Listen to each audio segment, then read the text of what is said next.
దసరా మహోత్సవాలను వైభవంగా నిర్వహించుకునేందుకు ఏర్పాట్లు సిద్ధం చేస్తున్నామని రాష్ట్ర దేవాదాయ ధర్మాదాయ శాఖ మంత్రి ఆనం రామనారాయణ రెడ్డి తెలిపారు. సాధారణ భక్తులు అమ్మవారిని ప్రశాంతంగా దర్శనం చేసుకునే విధంగా ఏర్పాట్లు చేస్తున్నట్లు పేర్కొన్నారు. మహోత్సవాల సందర్భంగా భక్తులకు అన్ని రకాల మౌలిక సదుపాయాలను కల్పిస్తున్నట్లు చెప్పారు. ఇక దుర్గగుడికి వచ్చిన మంత్రి ఘాట్ రోడ్ ను పరిశీలించారు. అనంతరం అధికారులతో సమీక్ష నిర్వహించారు. భక్తులకు ఎలాంటి ఇబ్బందులు కలిగినా సంబంధిత అధికారులపై శాఖాపరమైన చర్యలు తీసుకుంటామని మంత్రి హెచ్చరించారు.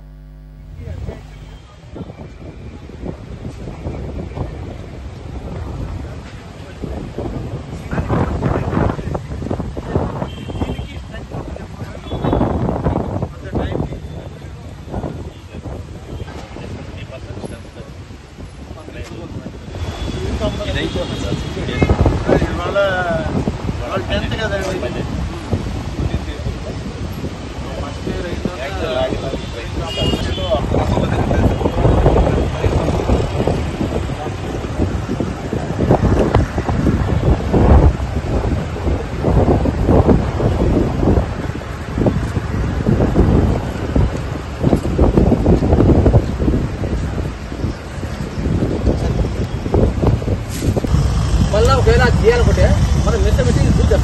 ఈ లాక్ ఉంది కదా కింద, ఈ లాక్ ఉంది సార్, మెట్ట పెట్టి మళ్ళీ చూద్దాం. లూజ్ అయిపోతుంది. దీంట్లో ఆ బోర్డు మనం బయట చేసి మన సేమ్ తీసేది. ఒకవేళ ఇదేనా ప్రాబ్లం అయితే పైన 1 మీటర్ ప్రొవిజన్ వెళ్తాం ఎక్కువ.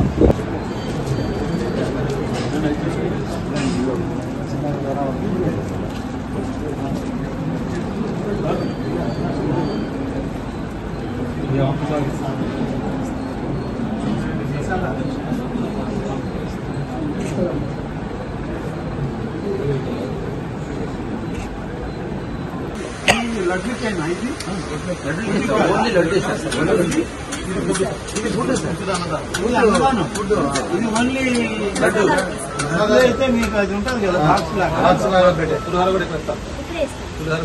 అంతా ఉచితమే.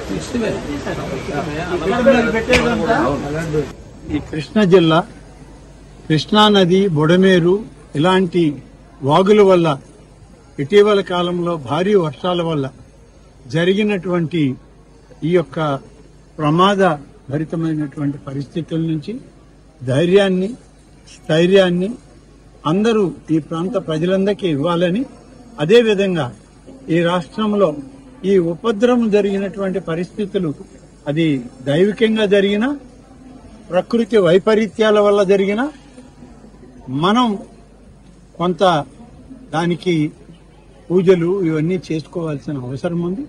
ఎక్కడ ఏ తప్పు జరిగినా మనం దైవాన్ని ప్రార్థిస్తాం. అందుకనే మా అధికారులందరితోటి మాట్లాడి ఈ మాసంలో ఈ జరిగినటువంటి ఉపద్రవాన్ని నుంచి ఈ రాష్ట్రాన్ని, మా ప్రభుత్వాన్ని, ముఖ్యంగా మా ముఖ్యమంత్రి శ్రీ నారా చంద్రబాబు నాయుడు గారికి సంపూర్ణమైనటువంటి ఆయురారోగ్య ఐశ్వర్యాలను ఇవ్వమని, ఆశీస్సులు అందించమని చెప్పి కోరుతూ ఒక శాంతి యజ్ఞం కూడా చేయడానికి మేము ఇప్పుడు ఉన్నటువంటి పెద్దలందరితో మాట్లాడి ఒక నిర్ణయం తీసుకోవడం జరుగుతుంది. రేపు ఉత్సవాల వరకు తాత్కాలికంగా అన్ని మనం చేసినా శాశ్వత పరిష్కారంగా కనకదుర్గమ్మ ఆలయం మాస్టర్ ప్లాన్ లో ఈ ప్రొటెక్షన్ అంతా కూడా ఉండాలని, నూతన రహదారులను ఏర్పాటు చేయడానికి, దానికి సంబంధించినటువంటి అన్ని ఏర్పాట్లకు కూడా మరి మాట్లాడడం జరుగుతుంది.